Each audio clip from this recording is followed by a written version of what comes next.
हाय दोस्तों, ये रहा आपका रियल पेपर कक्षा 8 विषय गणित। तो यहाँ पर सेट बिल्कुल भी ना देखें आप, बिल्कुल रियल पेपर है आपका। सेट से आ रहे हैं पेपर, कहीं किसी का कोई, कहीं किसी का कोई, तो यही रहेगा आपका सभी का यहाँ पर मध्य प्रदेश में। तो चलिए बिना टाइम खराब किए चलेंगे, एक एक से पूरे पेपर को अच्छी तरह से समझाएंगे, हल भी कराएंगे। तो चलिए यहाँ पर प्रारंभ करते हैं बिना टाइम खराब किए। तो चलिए यहाँ पर आप देख लीजिएगा। तो यहाँ पर पहला क्वेश्चन, सही विकल्प चुनिए। तो यहाँ पर पूछा है 9/16 का वर्गमूल। तो यहाँ पर आप जानते हैं 9 का वर्गमूल 3, तो यहाँ पर ये रहेगा 3। तो और कहीं दिख जाएगा तो 16 का क्या रहेगा, 8 नहीं रहेगा, 4 रहेगा। हाँ,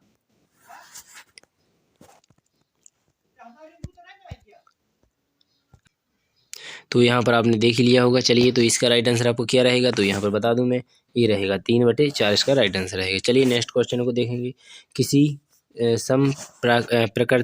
प्राकृतिक संख्या का घन क्या होता है। तो सम प्राकृतिक संख्या क्या रहेगा, सम ही रहेगा। तो विषम प्राकृतिक संख्या, ऋणात्मक संख्या, अभाज्य संख्या या सम प्राकृतिक संख्या। तो सम का सम ही रहता है प्राकृतिक संख्या। तो चलिए अगली वाली संख्या को भी देख लेता हूँ। तो अगला क्वेश्चन ये रहा आपकी स्क्रीन पर। तो यहाँ पर आप देख लीजिएगा अच्छी तरह से। यहाँ पर पूछा है 2�3 गुणा 2�2 का मान होगा। तो गुणा में घाते जुड़ती हैं, आप जान ही हैं, तो कितने हो जाएंगे, 5 हो जाएंगे। तो इसका ए इधर राइट आंसर रहेगा। चलिए अगले वाले क्वेश्चन में, किस खाते में जमा धन पर बैंक द्वारा कोई व्यय नहीं दिया जाता है। चालू खाता पर, बचत खाता पर, संबंधी जमा खाता पर, आवर्ती जमा खाता पर, चालू खाता पर, ठीक है। बचत खाता या चालू खाता नहीं दिया जाता है। तो यहाँ पर अगला वाला क्वेश्चन पूछा गया है, का मान याद कीजिए। तो एक प्लस एक माइनस, तो इसका प्लस वाला नहीं, ये माइनस वाला है, सॉरी यहाँ पर गलत हो गया पहला, दूसरा इसका राइट आंसर है। चलिए नेक्स्ट क्वेश्चन को भी दिखा देता हूँ। तो यहाँ पर यह तो यहाँ पर खालिस्तान आ चुके हैं आपके। तो खालिस्तान भी देखेंगे अब अपन, कोई बड़ी बात नहीं है, वो इतनी थे सही विकल्प। तो यहाँ पर आपके खालिस्तान आ चुके हैं, 4 नंबर की रहेंगे, तो 4 ही रहेंगे। तो वह चतुर्भुज जिसकी सम्मुख भुजाएं समान हो, निम्न किंतु कोई भी कोण समकोण ना हो, उसे क्या कहते हैं। तो समान भुजाओं वालों त्रिभुज को क्या कहते हैं। तो यहाँ पर आप देखेंगे समद्विबाहु त्रिभुज, ठीक है, समबाहु चतुर्भुज, ठीक है। तो समबाहु चतुर्भुज कह दीजिए, सम चतुर्भुज कह दीजिएगा, सम चतुर्भुज, ठीक है। तो आमने सामने की भुजाएं समान होती हैं। अगर आयत कहेंगे तो आयत भी हो सकता है, ठीक है, किंतु कोई भी कोण समकोण ना हो, ठीक है। तो समकोण ना हो त्रिभुज का तो सम चतुर्भुज रहेगा, ठीक है, या चतुर्भुज भी कह सकते हैं। इसकी आमने सामने की भुजाएं बराबर होती है, समचतुर्भुज। चलिए नेक्स्ट क्वेश्चन को देखेंगे। इस यहाँ पर पूछा गया है, किसी वृत्त के केंद्र से जीवा पर डाला गया लंब जीवा को समद्विभाजित करता है, ठीक है, समद्विभाजित करता है, समद्विभाजित करता है। इसके बाद चलेंगे, कोई प्रेक्षण आंकड़ों में जितनी बार आता है उसे उस प्रेक्षण की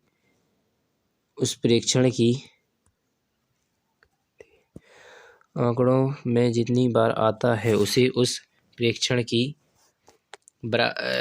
आंकड़ों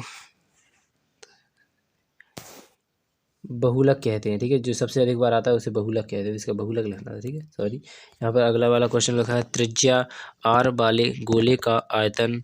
तो आर गोले का आयतन कितना होता है, त्रिज्या, तो 2πr गोले के आयतन का रहता है, 2πr, ठीक है, गोले के पृष्ठीय क्षेत्र आयतन, ठीक है। तो चलिए बिना टाइम का, गलत हो तो देख लीजिएगा। चलिए नेक्स्ट क्वेश्चन को देखेंगे। तो इनको देख लीजिएगा अच्छी तरह से। यहाँ पर निम्नलिखित प्रश्नों के हल कीजिए। तो यहाँ पर घनमूल पूछा गया है, तो 64 का 4 रहता है घनमूल, तो यानी 40 का घनमूल कितना रहेगा आपका, तो 64,000 का घनमूल। तो यहाँ पर 40 का रहेगा 64,000 घनमूल। इसके बाद पूछा गया, एक सेमी रेखा खींचकर उसे समद्विभाजित कीजिए, ठीक है। तो यहाँ पर एक रेखाखंड खींचकर उसे समद्विभाजित कीजिए, तो इसे काटना है, तो यहाँ पर आप काटते रहिएगा, ठीक है। तो सेमी का एक रेखाखंड खींचकर उसे समद्विभाजित कीजिए, 2 बराबर भागों में बांटना है, तो काट लीजिएगा। वैसे ऐसे काटेंगे तो कितना आ जाएगा आपका, 2.25, इसका राइट आंसर है, समझाइए, इतने तो कर जाएगा बस। तो चलिए नेक्स्ट क्वेश्चन, ना आया समझ में इसे समझ लीजिएगा, कर लीजिएगा, ठीक है। तो 18 नंबर में, ठीक है, 3 बहुत बड़े बड़े सवाल करना है इनको, एक क्वेश्चन 3 नंबर का है, तो यहाँ पर अच्छी तरह से करें। तो यहाँ पर 3 नंबर का ये समाप्त होता है। तो इसके बाद चलेंगे नेक्स्ट क्वेश्चन में, एक समांतर चतुर्भुज को का क्षेत्रफल ज्ञात कीजिए जिसकी ऊंचाई 18 सेमी और आधार 25 सेमी है। ठीक है, तो यहाँ पर चतुर्भुज के क्षेत्रफल ज्ञात करना है। लंबाई गुणा चौड़ाई कर दीजिए, आपका आयत का क्षेत्रफल समांतर चतुर्भुज का क्षेत्रफल आ जाएगा। ठीक है, तो लंबाई गुणा दोनों गुणा कर दीजिए, अपना आंसर अपने आप आ जाएगा। ठीक है, ऊंचाई गुणा आधा। ठीक है, तो यहाँ पर गुणा कर लीजिएगा। इसके बाद पूछा गया है का हल ज्ञात कीजिए, तो एक्स का मान पूछा गया है, इस पर जाएगा तो गुणा हो जाएगा, 5 का 5 दूनी 10 आ जाएगा, 10x इस तरफ आएगा तो उस तरफ जाएगा, तो 4x उस तरफ जाएंगे तो माइनस के हो जाएंगे, 4x में से घटा देंगे हम पहले, तो यहाँ पर 6x बचेंगे, 6 से 18 काट देंगे तो x बराबर आपका 6×3=18 यानी 6 आ जाएगा, 6×3 इसका राइट आंसर आपका 6×3 इसका राइट आंसर आ जाएगा। चलिए नेक्स्ट क्वेश्चन को देखते हैं। तो नेक्स्ट क्वेश्चन में आपसे कितना ही पूछा गया है, सिर्फ उस वृत्त का क्षेत्रफल ज्ञात कीजिए जिसकी व्यास 28 सेमी हो। वृत्त का क्षेत्रफल पूछा गया है, 2 पाई लगाइए, अपने आप आंसर आ जाएगा। आर 2 पाई और आर का मान यानी त्रिज्या आपकी यहाँ पर 28 दी गई है, बस 2 आपको पता है, ये पाई का मान 22/7 आता ही है। तो नीचे पूछा गया है माध्य, तो माध्य भी ज्ञात कर लेते हैं, सभी का योग कर लीजिए, जितनी संख्या उसका भाग दे दीजिएगा, कितनी है 6 है तो 6 का भाग दे दीजिएगा, आपका आंसर आ जाएगा। इसके बाद नीचे चलते हैं नेक्स्ट क्वेश्चनों पर। तो ये रहा आपके नेक्स्ट क्वेश्चन, निम्नलिखित प्रश्नों का हल कीजिए। तो यहाँ पर 3 क्वेश्चन दिए गए हैं मात्र, तो इनको आपको कुछ भी नहीं करना है, सरल है।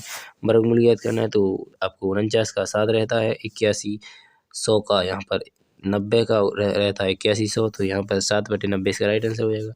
यहाँ पर को हल कीजिए, तो यहाँ पर माइनस लगा है यानी बटे में पहुँच जाएगा, तो 1/5, 1 से 2 रहेगा तो 3 512, 8 का रहता है 512, तो 8 का आ जाएगा, तो यहाँ पर 8 की घात रहेगी 2, तो 8 8 64, तो यहाँ पर आ जाएगा आपका 1/64 राइट आंसर। ठीक है, आशा करेंगे समझ में आ गया होगा। चलिए नेक्स्ट क्वेश्चन को देते हैं, एक चतुर्भुज एबीसी में रचना कीजिए जिसमें ए बी 5 सेंटीमीटर हो। ठीक है, तो 5 सेंटीमीटर वाला बताना है ए बी। तो यहाँ पर आपका पूरा संपूर्ण होता है क्या? हाँ, कंप्लीट होता है, इतना ही था। तो यहाँ पर अब चलते हैं नेक्स्ट पेपर पर। तो यहाँ पर इसे देख लीजिएगा, तो ये रहा आपका नेक्स्ट पेपर, नेक्स्ट पेज, तो इसे भी देखेंगे आप। तो यहाँ पर वो नीचे वहाँ पर छोड़ा था, और यहाँ पर भी देख लीजिएगा, ये 4 सेमी था, यहाँ पर हमने बता ही दिया था, तो इसका भी देख लीजिएगा। ये रहा, इसका ज्ञात करना है, कुछ भी नहीं, तो रचना ही करना है, तो ओनली आप रचना कर ही सकती है। चतुर्भुज बना ही लेते हैं, चतुर्भुज बनाना है, चतुर्भुज में ABC रख दीजिएगा, आपका आंसर आ जाएगा। चलिए नेक्स्ट क्वेश्चन को दिखा देते हैं।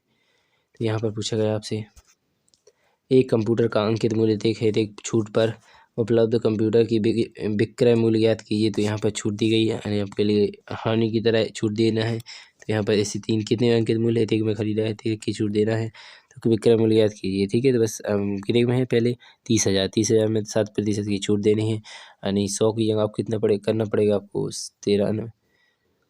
93/100, 100 से 0 काट ही देंगे, इनका सबको गुणा कर लीजिएगा, 3 त्रिका 9, 3 9 27, और 2 0 कट ही गए हैं, तो 2 बची रहेगा, सिर्फ से 2 रख लीजिएगा। यह रहेगा आपका अंकित मूल्य। तो विक्रय मूल्य पूछा गया है, तो यही तो आपको विक्रय मूल्य होगा, बस छूट पर कंप्यूटर को विक्रय मूल्य ज्ञात कीजिए, तो यही रहेगा आपका। आशा करेंगे समझ में आ गया हो। चलिए नेक्स्ट क्वेश्चन को देखते हैं।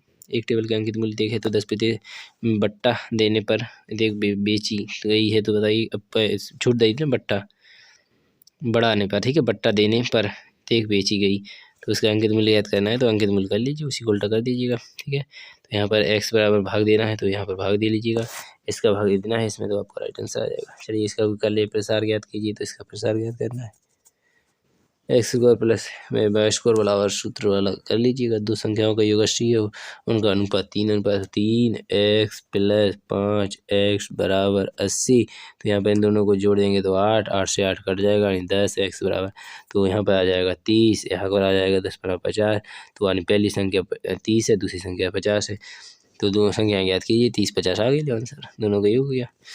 तो यहाँ पर अगले वाले क्वेश्चन को देख लीजिएगा।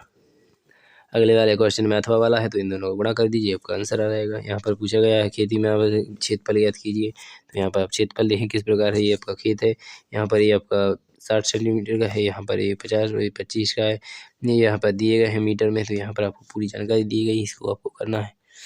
तो यहाँ पर आपका यहाँ पर इतना ही है, तो यहाँ पर देख लीजिए, और आगे की जो जानकारी है वो यहाँ पर भरी गई है, इनको भी देख लीजिए अच्छी तरह से, ज़्यादा टाइम ख़राब नहीं करना चाहता मैं आपका। तो यहाँ पर चक्रवृद्धि ब्याज वाला ज्ञात करना है, चक्रवृद्धि ब्याज ज्ञात कर लीजिएगा, आशा करेंगे समझ में आ जाएगा, ना आए तो पूछ लीजिएगा। तो यहाँ पर इनको भी देख लीजिएगा, 800 कितने समय में 5% प्रति वर्ष वार्षिक चक्रवृद्धि ब्याज की गणना पर 842 हो जाएगी। कितनी वर्ष की हो जाएगी? 2 वर्ष 3 वर्ष चक्रवृद्धि ब्याज लगाना है। चक्रवृद्धि ब्याज ऊपर का भी है। नीचे एक बेलन की त्रिज्या 10 सेंटीमीटर है तथा ऊंचाई 30 सेंटीमीटर है। बेलन के वक्र पृष्ठ का क्षेत्रफल याद कीजिए। यहाँ पर शंकु का पूछा गया है। इस प्रकार बारम्बार तब पूछा गया है क्वेश्चन। तो यहाँ पर सभी क्वेश्चन समाप्त होते हैं। तो ये रहा आपका आखिरी क्वेश्चन, तो इनको भी देख लीजिएगा। बस 20 क्वेश्चन समाप्त होते हैं यहाँ पे। तो यहाँ पर द्वितीय वर्ग सीमा पूछी गई, चतुर्थी वर्ग सीमा पूछी गई, उच्च सीमा, निम्न सीमा, द्वितीय उच्च सीमा पूछी गई। 5वें वर्गाकार का मध्यमान ज्ञात कीजिए। चतुर्थी वर्ग अंतराल का बारंबार लिखिए। इसके बाद 20 विद्यार्थियों की संख्या प्रत्येक रविवार में बच्चे की संख्या निम्नलिखित है। तो यहाँ पर दी गई है बच्चों की संख्या की एक बारंबारता सारणी बनाइए। तो बारंबार वाली सारणी बनाकर बताना है, तो बना लीजिएगा। यहीं पर आपका पूरा पेपर कंप्लीट होता है कक्षा 10 का, और अच्छी तरह से देख गया होगा। जो भी डाउट हो या और अच्छी आपको समझ में नहीं आया तो पूछ लीजिएगा। धन्यवाद। बिना टाइम खराब किए अगली वीडियो मिलेंगे। भारत माता की जय।